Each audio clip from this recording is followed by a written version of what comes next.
School life எவ்வளோ அழகான நினைவுகள்லாம் இருக்கும் ஸ்கூல் லைஃப் அப்படின்னு சொல்லும்போதே. ஸோ அந்த ஸ்கூல் லைஃப்பில் நம்ம எவ்வளோ விஷயங்கள் பண்ணியிருப்போம், எப்படிலாம் என்ஜாய் பண்ணியிருப்போம். அதே மாதிரி தான் காலேஜ் லைஃப் அப்படிங்கிறது ஸ்கூல் லைஃபோட கம்பேர் பண்ணும்போது சில கேவலமான நினைவுகள்லாம் இருக்கும். பட் மறக்கணும் அப்படின்னு நினச்சாலும் சத்தியமாக மறக்கவும் முடியாது. ஸோ இன்றைக்கி நம்ம பார்க்க போகிறது த காலேஜ் லைஃப். ஸோ ஃபஸ்ட் நாள் எப்படி போயிருக்கோம். ஸோ எல்லோரும் அப்படியே வாங்க காலேஜ் வாசல் வரைக்கும் போய் பார்த்துட்டு வருவோம். இல்லை பரவாயில்ல வாங்க போய் பார்த்துட்டு வருவோம். ஸோ ஃபஸ்ட் நாள் எல்லோரும் யோசிச்சு பாருங்கள். யார் யார் எங்கேருந்து வந்திருப்பாங்கன்னு தெரியாது. புது ஃப்ரெண்ட்ஸ், புது ஆளுங்க. ஐயையோ காலேஜ் போக போகிறோம் அப்படின்னு சொல்லி உள்ளுக்குள்ளே எவ்வளோ தான் ஒரு சந்தோஷம் இருந்தாலும், ஐயையோ யாருன்னு யாருக்குமே தெரியாது. என்ன பண்ண போகிறோம் அப்படி இப்படின்னு முழிச்சுக்கிட்டு என்ன பண்ணுறது அப்படின்னு தெரியாமல் பேரண்ட்ஸ் வந்து நம்மளை விட்டுட்டு போவாங்க. பார்த்தாங்க அவ்வளோ பேர் இருப்பாங்க. என்னடா இவ்வளோ பேர் இருக்காங்களே அப்படின்னு சொல்லி சத்தியமாக பயமாக இருக்கும். அந்த பயத்தை வெளியில் காமிச்சிக்காம சரி ஒவ்வொருத்தரும் நம்மளை மாதிரி தான் பயந்துட்டு இருப்பாங்க அப்படின்னு சொல்லிட்டு ஃபஸ்ட்டு போனவுடனே இன்ட்ரோ கொடுக்காம எல்லாத்தையும் பார்த்து அப்படியே பயத்தோட ஹை ப்ரோ டிபார்ட்மெண்ட் என்ன படிக்கிறீங்க அப்படின்லாம் கேட்டு எந்த ஸ்கூல் படிச்சிங்க அப்படி இப்படின்லாம் அப்படியே கொஞ்சம் கொஞ்சமாக பயத்தை விட்டு பேசி அப்படியே ஒவ்வொருத்தரையும் ஹை ப்ரோ அப்படின்னு பேச ஆரம்பிச்சு அது காலப்போக்கில் ஹை மச்சான், ஹைடா, ஹை பங்காளி அப்படி இப்படின்னு காலப்போக்கில் அது வெவ்வேறு வார்த்தைகளாக பிரிஞ்சு. பட் அந்த ஃபஸ்ட் நாள் பயத்தோடு எல்லோரும் பேசிகிட்டு இருக்கும்போது ஸ்டாஃப்ஸ் எல்லாம் சொல்லுவாங்க இப்படி தான் இருக்கணும், இப்படி தான் இருக்கக்கூடாது, டக்கின் பண்ணணும், ஐடி கார்டு போடணும், அந்த விஷயம் இந்த விஷயம் அப்படின்னு சொல்லி 1008 விஷயம் சொல்லுவாங்க. பட் அதெல்லாம் அப்படியே ஃபஸ்ட் நாள் அப்படிங்கிறனால என்னமோ சொல்கிறாங்க அப்படின்னு சொல்லி காது கொடுத்து கேட்போம். பட் நம்ம கூட அப்படியே அப்படியே பார்த்திங்கன்னு வச்சுக்கோங்க, அப்போ தான் பார்த்திங்கன்னா கேங்லாம் ஃபார்ம் ஆகும். ஸோ நம்ம யார் கூடலாம் ஸ்டார்டிங்கில் பேச ஆரம்பித்தோம் அவங்களாம் நம்ம டிபார்ட்மெண்ட் பசங்களாக இருந்தாங்க அப்படின்னா ஸோ அவங்கள வச்சு அப்படியே கேங்காக ஒரு ஃபார்ம் ஆகி நம்மலாம் அப்படியே தனியாக இருப்போம். ஓகேங்களா. ஸோ அடுத்த நாள் வரும்போது சரி அவங்கள பார்க்கலாம் அப்படின்னு சொல்லிட்டு சரி எங்கே உட்காந்துருப்பாங்க என்ன பேசலாம் அப்படின்னு சொல்லிட்டு ஃபஸ்ட் நாள் நம்பர்லாம் எக்ஸ்சேஞ்ச் பண்ணிட்டு அப்படியே சரி அப்படின்னு சொல்லிட்டு அவங்க இருக்க இடத்த தேடி போயிட்டு அவங்களோட பேசிட்டு அப்படியே போக போக நாட்கள்லாம் கடந்து அதுக்கப்புறம் வாடா போடா மயிறு கீறு அப்படின்னு சொல்லி ஜாலியாக ஃப்ரெண்ட்ஸுக்குள்ளே பேசிக்கிட்டு அடிச்சுக்கிட்டு அரட்டை அடிச்சுக்கிட்டு எதுக்கு போகிறோம் எங்கே போகிறோம் அப்படின்னு தெரியாமலே காலேஜ் போயிட்டுருப்போம். சரி ஓகே காலேஜ் எப்படியோ போயிட்டுருக்கு அப்படிங்கிற மாதிரி நம்மளும் போயிட்டுருப்போம். பட் அவங்களோட சேர்ந்து எவ்வளோ கிளாஸை கட் அடிச்சிருப்போம். அதுலேயும் அந்த குறிப்பாக அந்த 4 ஃப்ரெண்ட்ஸ் அந்த 4 தருதலைங்களை பற்றி பேசி ஆகணும். ஸோ எல்லா லைஃப்லேயும் அந்த ஒரு 4 தருதலைங்க இருப்பாங்க, அந்த 4 ஃப்ரெண்ட்ஸ். ஸோ நம்ம லைஃப்லேயும் மாற்றக்கூடிய அளவுக்கு அவங்களால தான் முடியும். ஓகேங்களா. ஸோ அவங்களோட இருந்த நினைவுகள் ரொம்பவே அழகான ஒரு நினைவுகள் அப்படின்னு சொல்லலாம். ஸோ வாடா நம்ம சும்மா இருந்தாலும் வாடா கட்டடிக்கலாம் அப்படின்னு சொல்லி நம்ம ஃபர்ஸ்ட் டைம் நம்மளை பிடிச்சி கம்பல் பண்ணி இல்லை வேணாம் அப்படின்னு சொல்ல நம்மளை கம்பல் பண்ணி கட்டடிக்க வைக்கிறது. வாடா படிக்கலாம் அப்படின்னு போகும்போது நானே படிக்கல நீ எப்படா படிக்கலாம் அப்படின்னு சொல்கிறது. ஸோ என்னென்னமோ பண்ணுவானுங்க. ஸோ பிடிச்ச ஸ்டாஃப்ஸ் வந்தால் ஜாலியாக கடலை போட்டு அவங்க ஃபேஸை பார்த்துட்டு அவங்க பேசுகிறதெல்லாம் கேட்டுட்டு எப்படா திரும்ப இவங்க வரும் அப்படின்னு சொல்லி காத்திருக்கிறது. பிடிக்காத ஸ்டாஃப் வந்தால் தெரியாமல் தூங்குறது. என்ன ஒரு அழகான நினைவுகள். அதே போக போக பார்த்திங்கன்னா எக்ஸாம் டைம் அப்படின்னா நம்ம பாட்டுக்கு எவனும் படிச்சிருக்க மாட்டான், நம்மளையும் எவனும் படிச்சிருக்கவும் விட்டுருக்க மாட்டான். நம்ம கூட சுற்றுற கேங்ஸ். ஸோ படிப்ஸ் கேங்லாம் என்ன தான் தனியாக இருந்தாலும் நம்ம கூட இருக்க கேங்ஸ் இல்லைடா படிக்கலடா ஐயோ இத்தனை தானே படித்தேன் அத்தனை தானே படித்தேன் அப்படின்னு சொல்லிட்டு அதுலேயும் ஒரு நான் என்ன பண்ணுவான் பிட் எழுதுவான். பிட் எழுதிட்டு அந்த பிட்டை எப்படி தான் எக்ஸிக்யூட் பண்ணுவானே தெரியாது. அந்த பிட்டை போயிட்டு அந்த எக்ஸாம் பேப்பரில் பார்த்திங்கன்னு வச்சுக்கோங்க இவன் என்னென்னலாம் எடுத்துகிட்டு போகிறனோ அந்த பிட்டெல்லாம் பார்த்திங்கன்னா அப்படியே எழுதி வைப்பான். எழுதி வச்சு அவன் பாஸ் பண்ணிடுவான். ஸோ நம்மளும் அவன்கிட்டருந்து பிட்டு வாங்குவோம். பட் நமக்கு பயத்திலே எழுதவும் வராது, எழுதவும் தோணாது. ஸோ எல்லா கேங்லேயும் அந்த மாதிரி ஒரு பர்சன் இருப்பான் பிட் அடித்து பாஸ் பண்ணுற ஆள். ஓகேங்களா. ஸோ உங்கள் கேங்கில் இருந்தானா அப்படின்னு சொல்லி கமெண்டில் சொல்லிட்டு போங்க. ஓகேங்களா. ஸோ அதே மாதிரி தான். ஸோ எவனுமே படிச்சிருக்கவும் மாட்டோம். ஆனால் பார்த்திங்கன்னா திரும்பி பார்க்கும்போது என்னை தவிர எல்லோரும் எழுதிட்டு இருப்பாங்க. என்னடா எழுதுறாங்க அப்படின்னு கேட்டால் மச்சான் கதைடா அப்படின்னு சொல்லுவாங்க. ஸோ நானும் என்ன எழுதுறதுன்னு தெரியாமல் என்னென்னமோ எழுதி வச்சு ஃபெயில் ஆகி போயிடுவேன். அவனுங்களாம் பார்த்தா பாஸ் ஆகிடுவானுங்க. செம்மையாக வெக்ஸ் ஆகும், செம்மையாக வெறி ஆகும்.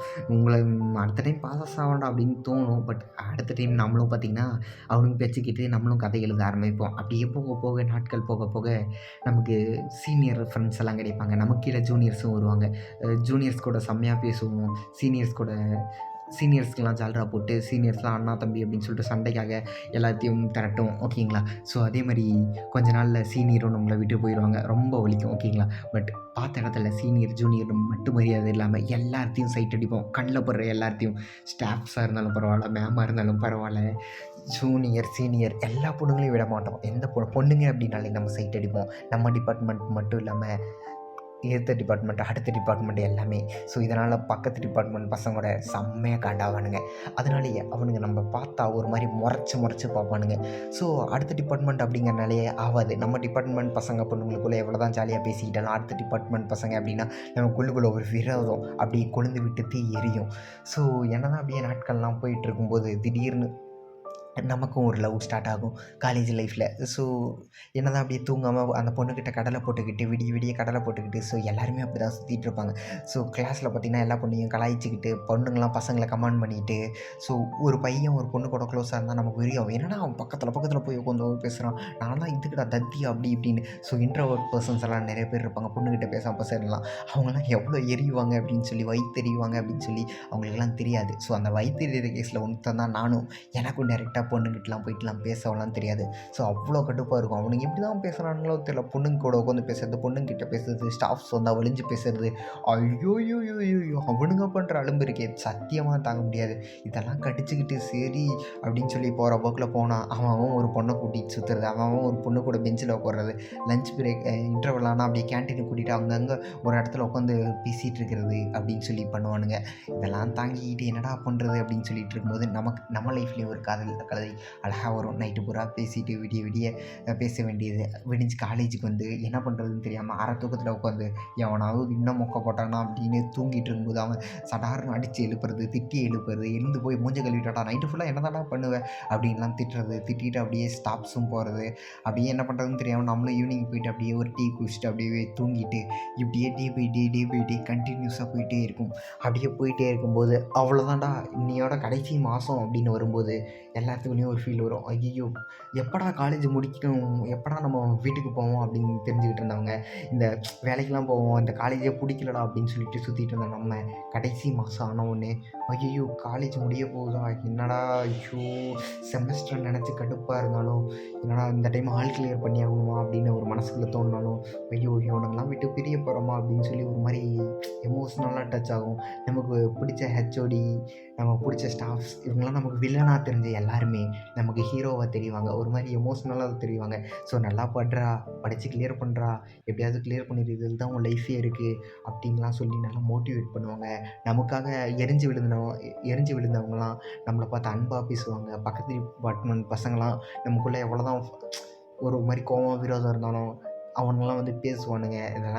அதெல்லாம் மறந்துட்டு ஸோ அவ்வளோதான் காலேஜ் லைஃப் முடிய போகுது அப்படின்னு சொல்லி எல்லோரும் ஸோ வெளியில் காமிச்சிக்காமல் எல்லோரும் தன்னோட அன்பை வெளியில் காமிப்பாங்க. நம்ம கூட பேசாமல் இருந்தவங்களாம் வந்து பேசுவாங்க. ஸோ அவ்வளோதான் ஃபேர்வெல் டே அப்படின்லாம் வரும்போதெல்லாம் போயிட்டு வரேன் அப்படின்னு சொல்கிறதுக்கு மனசே இருக்காது. என்ன பண்ணுறது அப்படின்னும் தெரியாது. ஸோ அப்படியே ஒரு மாதிரி கண்ணெல்லாம் கலங்கி ஐயோ நம்ம இருந்த நினைவுகள்லாம் மிஸ் பண்ண போகிறோமா, நம்ம உட்காந்து தூங்கின பெஞ்ச், நம்ம செதுக்கி வச்ச பெஞ்சஸ், நம்ம பேர், நம்ம ஃப்ரெண்ட்ஸ் கூட சுற்றுனது, கேம் ஆடினது, ஹவர்ஸ் கட் அடித்தது, கேன்டீன்லேயே உட்காந்துருந்தது, அந்த பொண்ணுக்காக வெயிட் பண்ணது, சுற்றுனது, சைட் அடித்தது எல்லாமே அவ்வளோதானா முடிய போகுதா, இதுக்கு மேலே லைஃப்பில் உள்ளே போய் கஷ்டப்பட போகிறோமா அப்படின்னு சொல்லி அப்படியே கண் கலங்கி நாட்டில் ஐயோ இவனுங்களாம் மிஸ் பண்ண போகிறோமே அப்படின்னு சொல்லி சத்தியமாக ஒரு அழுகை வரும் பாருங்கள். எல்லாமே தோற்று போயிடும். அந்த ஒரு ஃபீல் சத்தியமாக ஒரு மாதிரி ஆகிரும். ஸோ அவ்வளோதான். அப்படியே வந்து கேட்டில் பார்த்தா எல்லோரும் மச்சான் பாய் மச்சான் அப்பப்போ பார்க்கலாம்டா, மாதத்தில் 2 வாட்டி 3 வாட்டி பேசிகிட்டே இருங்கடா, எவனும் டச்சிலேருந்து போயிடாதீங்கடா அப்படின்னு சொல்லி நம்ம ஃப்ரெண்ட்ஸ் எமோஷ்னலாக சொல்லும்போது எப்படி இருக்கும் யோசிச்சு பாருங்கள் அந்த காலேஜ் மூமெண்ட்ஸ் எல்லாம். ஸோ ரொம்ப எமோஷ்னலாக ஹர்ட் டச்சிங்காக இருக்கும்ல. ஸோ உங்கள் லைஃப்பில் எப்படி இருந்தது அப்படின்னு சொல்லி மறக்காமல் கீழே கமெண்டில் சொல்லிட்டு போங்க. அடுத்து என்ன வீடியோ போடலாம் அப்படின்னு சொல்லி